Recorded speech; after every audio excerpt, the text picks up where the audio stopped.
professeur Heidegger. Je suis désolée de vous déranger, je suis Hannah Arendt. Qui? Hannah Arendt.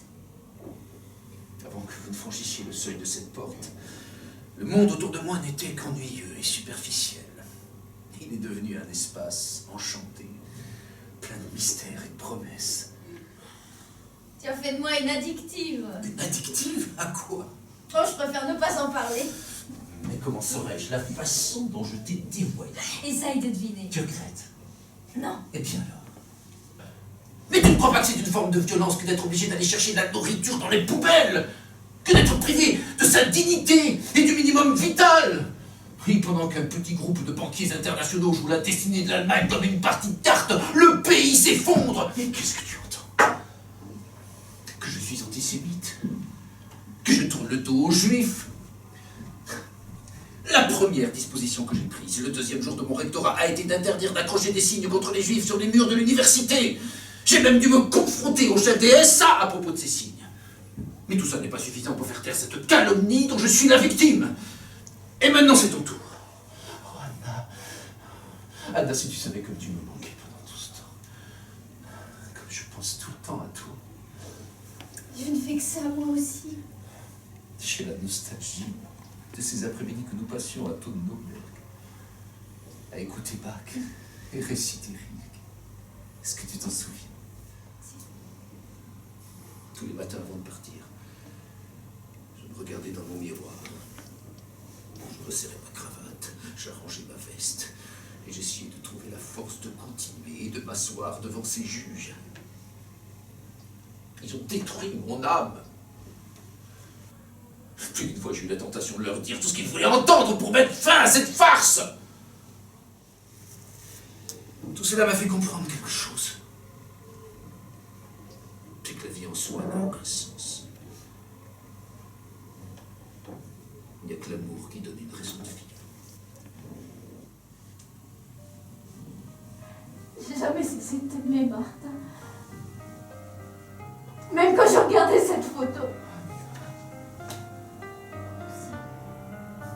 L'importance qui tu es et qui je suis. Nous avons notre propre monde, toi et moi.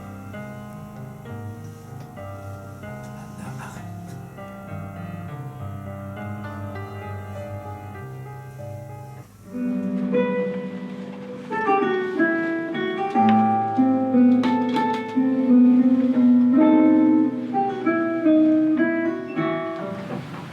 Je suis marié depuis 20 ans.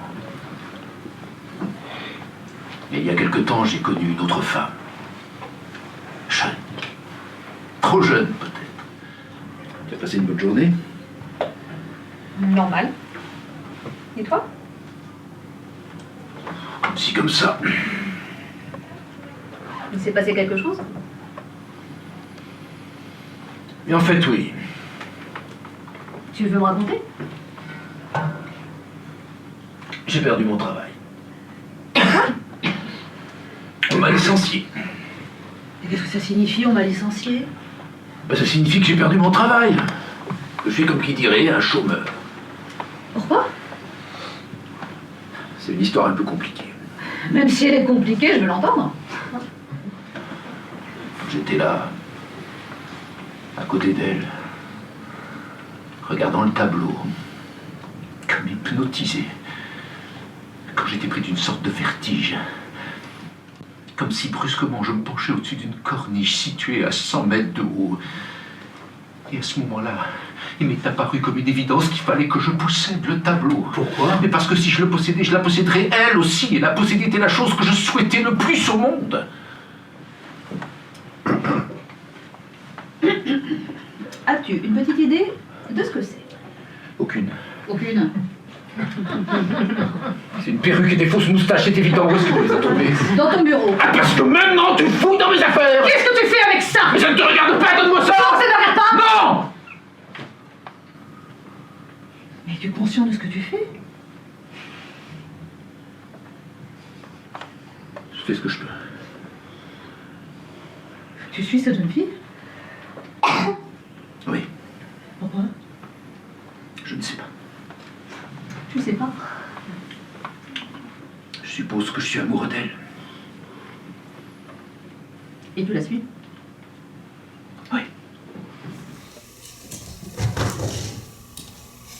Voici 3 allumettes. En voici encore une. Ça fait 4. Voyez, elles sont bien 4. J'en retire une. Combien vous en reste-t-il? 5. Si 3 et 1 font 4, 4 et 1 font 5.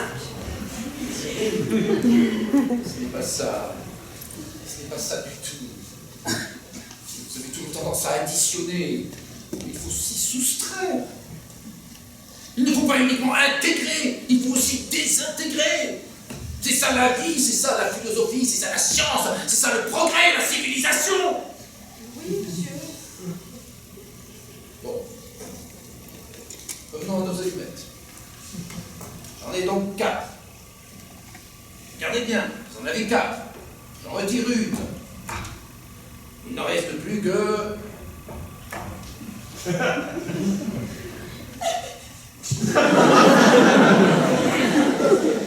Ce qui distingue les langues néo-espagnoles entre elles et leurs idiomes des autres groupes linguistiques tels que le groupe des langues autrichiennes et néo-autrichiennes ou habsbourgiques, aussi bien que des groupes espérantistes, helvétiques, monégasques, suisses, andorriens, basques, pelotes, aussi bien que des groupes de langues diplomatiques et techniques. Ce qui les distingue, dis-je, c'est leur ressemblance frappante, qui fait qu'on a bien du mal à les distinguer l'une de l'autre.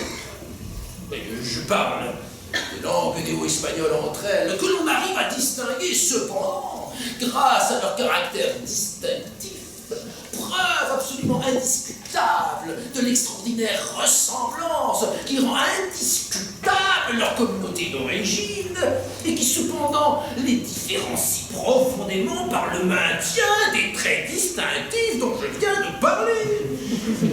Oh oui, monsieur. Vous prononcerez le mot couteau dans toutes les langues en regardant l'objet de très près, fixement, et en vous imaginant qu'il est de la langue. J'ai mal aux dents. Dites. Ouh, comme coup. Oh, comme tôt. Je ne sais pas ce que tu me chantes avec cette histoire d'esplanade. Mais pour en revenir à ce monsieur, si je ne lui ai pas dit ma façon de penser, c'est que j'ai cédé à des considérations d'un ordre spécial. L'horreur des scandales publics et le sentiment de ma dignité. La peur naturelle des coups, etc., etc. Oh, tu ne t'es pas rendu compte que je mystifiais ta candeur? Ma foi, non. Jour de Dieu, comme dirait Madame Pernelle, mais tu as de la naïveté de reste. Laissez-moi rire en mettant... Non. Me voyez-vous? Non, mais me voyez-vous débarquant à 7 heures du matin dans un quartier de cavalerie, le camélia à la boutonnière, et tirant les oreilles de ce monsieur devant un escadron rangé en bataille? Ça ne manquerait pas de chic. Et comment donc? Oh, tu peux rigoler, je suis au-dessus de tes appréciations. J'ai ma propre estime, moi qui me suffit. Et toi, du moins, patrie, tu ne te plaindras pas de moi, je fais passer ton intérêt avant les miens. Dans le port d'Amsterdam, il y a des marins qui mangent sur des nappes trop blanches du poisson ruisselant